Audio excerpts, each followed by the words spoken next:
Welcome back to my channel. Today, we explore the value of specific coins, the most valuable silver quarter dollars coins value in market. First up, the 1973 Washington quarter minted in Philadelphia with no mint mark. Is it just another quarter, or could it be worth more than you think? Let's find out. In 1973, the Philadelphia Mint produced a staggering 346,924,000 Washington quarters without any mint mark. These coins are composed of 91.67% copper and 8.33% nickel, giving them a distinctive appearance and feel. Unlike quarters from other mints, these lack a mint mark, making them easily identifiable.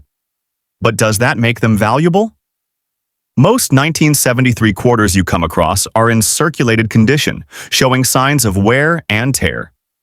Unfortunately, these are typically worth only their face value, $250. However, uncirculated coins, especially those graded MS65 or higher, can fetch significantly more.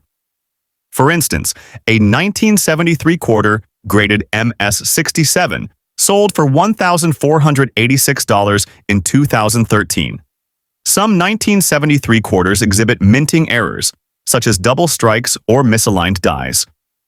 These error coins are highly sought after by collectors and can command premium prices.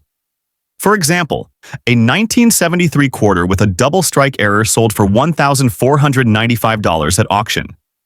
As of 2023, the value of a 1973 quarter in uncirculated condition varies based on its grade.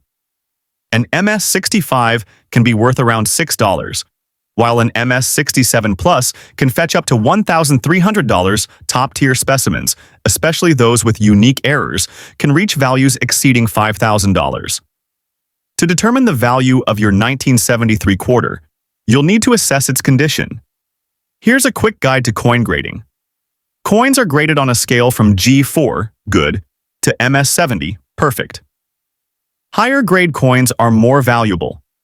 Proper cleaning and storage can also help maintain a coin's value. Use soft cloths and avoid harsh chemicals. Interested in buying or selling 1973 quarters? Consider reputable online marketplaces like eBay or local coin shops. Always ensure you're dealing with trusted sellers and buyers. While the 1973 quarter without a mint mark is common, certain specimens in excellent condition or with unique errors can be quite valuable. So, the next time you come across one, take a closer look. It might just be worth more than you think. Next up, the 1967 quarter dollar with no mint mark, and whether there's any real silver in it, why it's often misunderstood, and most importantly, how much it's worth today, especially if you've got one in fine condition. Let's set the stage. It's 1967, the summer of love. The Vietnam War is in full swing, and the U.S. Mint is facing a coin crisis. The public was hoarding silver coins, causing a shortage of quarters, dimes, and half dollars. As a result, the U.S. government made a massive decision. In 1965, they removed silver from quarters and dimes entirely. That continued into 1967. So, let's clear up the first myth right now. Despite what some may believe, the 1967 Washington quarter contains no silver. None. It's made of a copper-nickel-clad composition layered over a pure copper core. That's right. It's technically not a silver quarter, even though it looks like one from the outside. So, when people refer to 1967 silver quarter, they usually mean the color, not the content. Notice there's no mint mark? That's not an error. From 1965 to 1967, the U.S. Mint intentionally omitted mint marks on all coins to discourage hoarding. So every 1967 quarter, whether struck in Philadelphia, Denver, or San Francisco, looks the same. All right, let's talk money. If you've got a 1967 quarter in fine condition, that's a coin that shows moderate wear but still has clear details. Its base value is, well, $300. That's because it's not silver, and billions, yes, over 1.5 billion, were minted that year.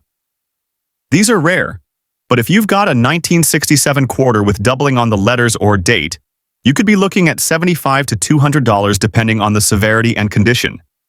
If it's worn and doesn't have any unique features, it's likely only worth its face value. But check closely. An unusual strike, a clean high-grade coin, or anything that seems off could mean profit in your pocket. So, while most 1967 quarters in fine condition are worth just a quarter, don't underestimate the power of knowledge and close inspection. That next quarter in your pocket change could be a hidden gem. Next up, the world of the 1973 D quarter dollar. What makes it special, and how much it's worth in today's market? The Washington quarter has been a staple of American coinage since 1932. But the 1973 D quarter came along during an important time in U.S. coin history.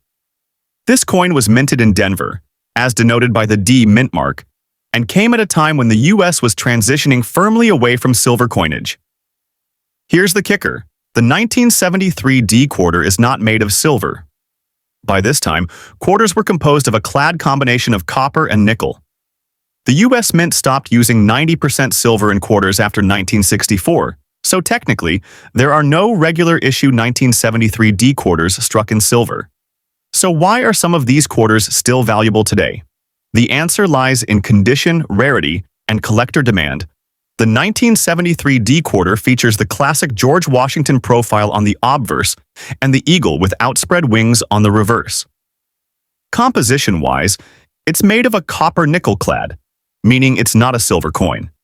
It weighs about 5.67 grams, has a diameter of 24.3 millimeters, and features a reeded edge. But even without silver, these coins have appeal. Now let's talk about condition. A huge factor in value is the grade of the coin. Coins are graded on a scale from 1 to 70, with very fine, or VF, sitting around grade 20 to 35. In very fine VF condition, the 1973 D quarter has moderate wear on the high points of Washington's hair and the eagle's feathers, but the major details are still visible. It's not mint state, but it's decent, especially for circulation finds. So, how much is a 1973 D Washington quarter in very fine condition worth in 2025? As of today, here's the breakdown. Very fine, VF20 to VF35. 500 to 1,000. The standard 1973 D in very fine condition won't make you rich, but it's worth more than face value, especially to new collectors looking to complete their Washington quarter set. Next up, the 1995 P Washington quarter specifically, those in damaged condition that can still be worth real money on today's market. That's right, we're talking errors, rare varieties, and die anomalies that make even beat-up coins valuable. Now first things first, 1995. Washington quarters were struck in Philadelphia. That's what the P mint mark stands for. And they're made from the standard copper nickel clad, not silver. But don't click away. Even though these aren't silver coins, they can still fetch silver-like prices, especially with the right kind of damage or mint error, mintage. Over 1.1 billion coins struck. Composition, copper nickel. Clad, not silver. Designer, John Flanagan. Face value, $800. These quarters are pretty common in circulation, but what makes some of them worth so much more, even when damaged? The answer is simple: errors and die varieties.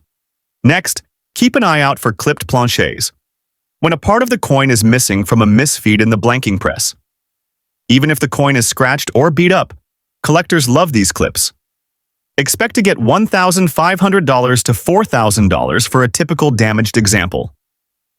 Then there's the always eye-catching off-center strike. If you find a 1995 P quarter with part of the design missing or shifted off the planchet, even if it's worn or corroded, you're still looking at a value of $3,000 to $10,000 based on how off-center it is and how readable the date remains. Thanks for watching. If you enjoyed this video, don't forget to like, share, and subscribe for more coin collecting content. See you in the next video.